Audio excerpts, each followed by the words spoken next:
Gagamitin nila yung blue ribbon na parang shield, parang pang takip din. Oho, oho.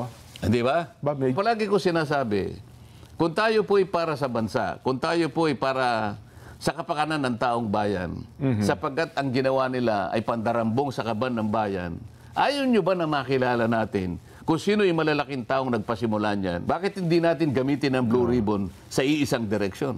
Bakit tayo nag-aaway-away? Ba't kinakailangan yung manira ng tao?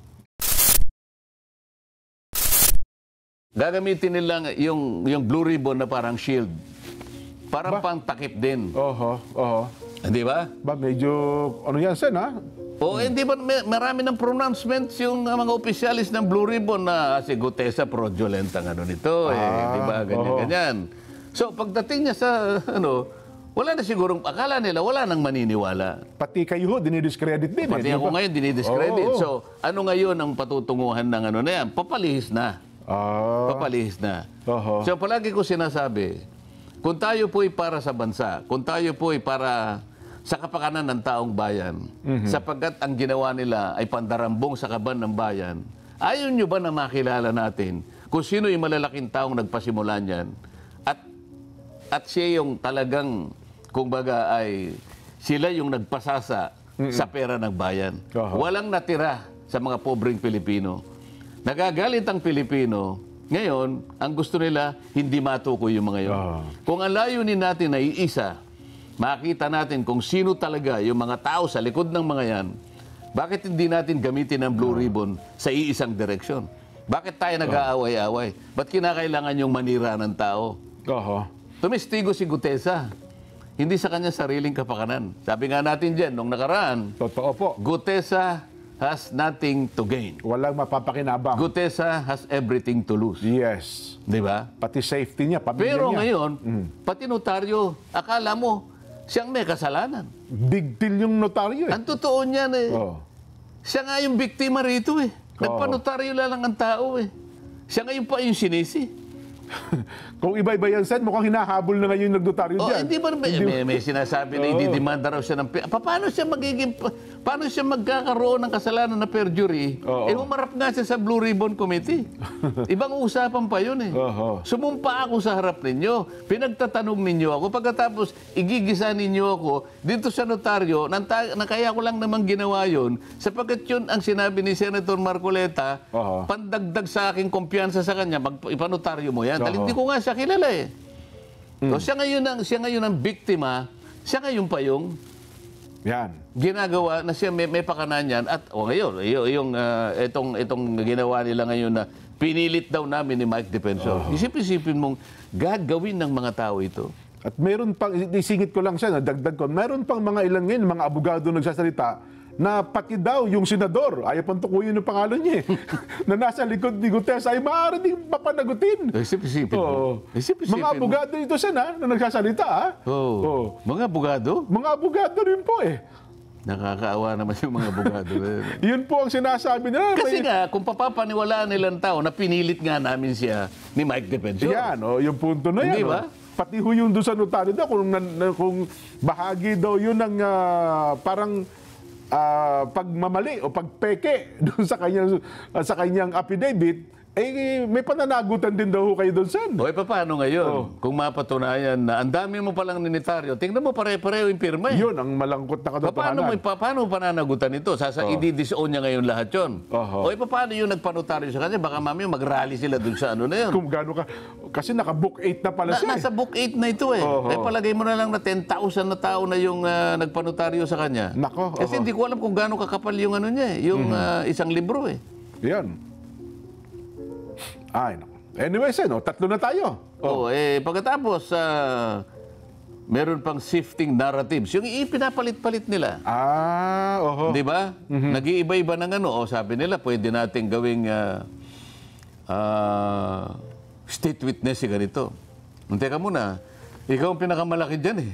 Ikaw pang magiging state witness. Nakikita mo yung nakikita mo yung pattern. Yes po. Mga pattern ito eh. Kapag ito'y pinagsama-sama mo yung pattern na to, maliwanag na maliwanag, ililihis nila.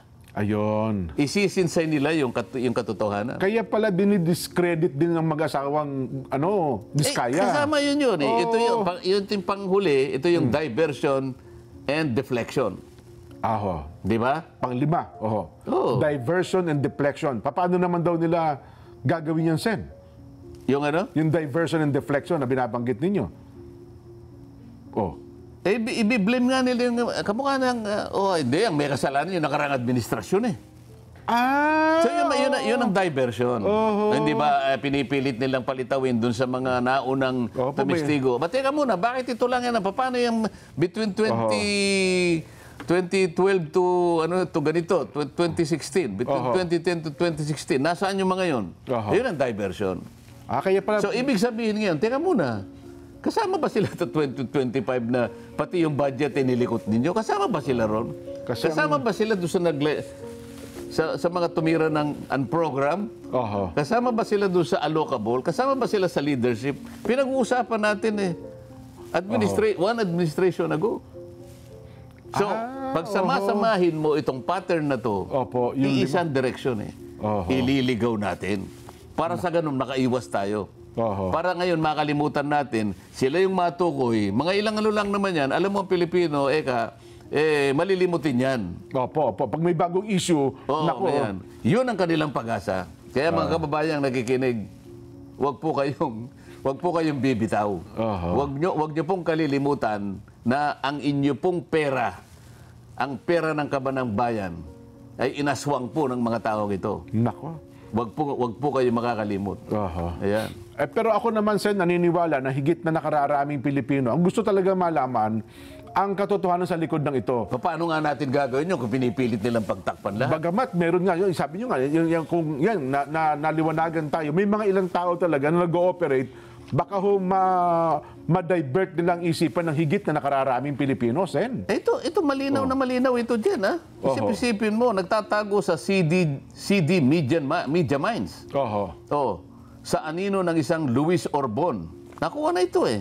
Ang email niya, ayan, hello@cdmediaminds.com, website cdmediaminds.com. So, nakapag-comply siya doon sa requirements ng Meta. Kaya siya pinayagan. Kaya lang ito, hindi pwedeng ipagkibit balikat ito sapagkat seryoso ang ginagawa nila eh. Ay, massive ang campaigns yun eh. Panlilinlang na tuwiran at deliberate na panlilinlang. Kaya ito ay ipipilitin ko ang DICT, ang NBI at saka yung CICC na makialam dito. Ay dapat ba, anong huyan? Talaga malaman sa lalong madaling panahon, baka hindi lang po ganyan ang gagawin nila sa mga susunod, Sen. Ang kanilang target is 1 million audience. Subscribers and followers. Kung mapaniwala nga naman nila, yung kahit konti lang, ayaw kung mangyari yung bagay na yun. Kasi yung share, yan po yan eh. Isipin mo, Orly Gutesa, break silence. Pinilit lang ako, nina Defensor at Marcoleta. Paano kung lumabas ito? At sabihin niyang, hindi po totoo lahat ang mga pinagsasabi ng mga walang hiya na yan. Kaya lang, yung iba na paniwala Nakadamage. Totoo, Sir, kasi pagka binasa mo po yung mga reactions, ngayon pala napatunayan na yung mga comment ay, baka kako yung mga comment na yun, troll din yun eh. Kunyari lang, marami nagko-comment kasi ang haba po ng mga... Hindi, napatunayan na namin na troll kasi. Ang karamihan, sa bawat 1,000, halimbawa, yung kalahati, Vietnamese accounts at saka Arabo eh. Ganun ba? Makikita mo Arabic yung ano eh. Paano mong hindi sasabihin na talagang gawa-gawa lahat ito? Hindi naman organic eh. Kaya makikita mo pati yung mga...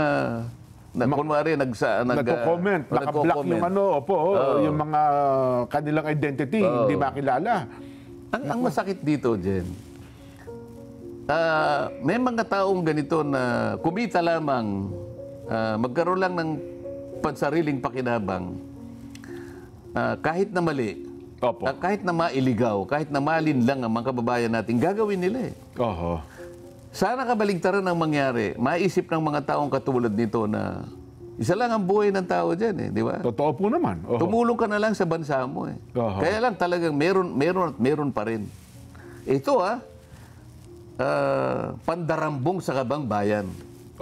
Akalain mo pakakasangkapan ka para pagtakpan mo ang ginawa nito ng mga tao sa likod ng mga maanumalyang flood control projects. Masisikmura mo ba? Oho. Masisikmura mo ba? Pakakasangkapan ka sa pagtatakip ng pandarambong sa kabambayan. Oho. Kumita ka lang. Anyway, doon sa pangatlo na sinabi nyo sa Blue Ribbon, kasi na-expect ng marami ay magbabalik ang sesyon ninyo at ng Blue Ribbon sa announcement po ay by November 14. Ano ang ine-expect ninyo? At siyempre, dapat ito, mabantayan din ito Kasi ng sa ating mga mga pahayag kababayan. nila, tatawagin daw nila si Gutesa para gisain sa ganito, para, o kaya siya ipinagsakdal na sa DOJ para humarap sa kasong perjury. Anong perjury doon? Oho. Siya nga ang biniktima ng taong kinasangkapan ng notary public na yun eh. Pagkatapos siya pa ngayon ang ipagsasakdal mo. Oho. At saka, nowhere to be found daw itong Gutesa. Tapos sabi daw, sabi ninyo, nasa pagkukup-kup ng Philippine Marines, sabi daw ni dating Congressman Mike Defensor. Kaya tuloy napilitan magsalita yung Philippine Navy. But teka, wala sa pagkukup-kup namin, yung Gutesa na yan. Kaya sabi naman ng isang nagsasalimbayan ang fakery news. Yun po, fakery, gano'n. So, bahala na kayo dyan, di ba? Oho. Basta wala tayong sinasabing mga fake dito. Ayan. Ang ating ginagawa, ilabas kung sinong gumagawa ng mga fake news na ito. Opo. Nako, masarap pong abangan yan, Sen. Ano, ha? So magantabay tayo. 5:15 na. Magbabalik pa po ang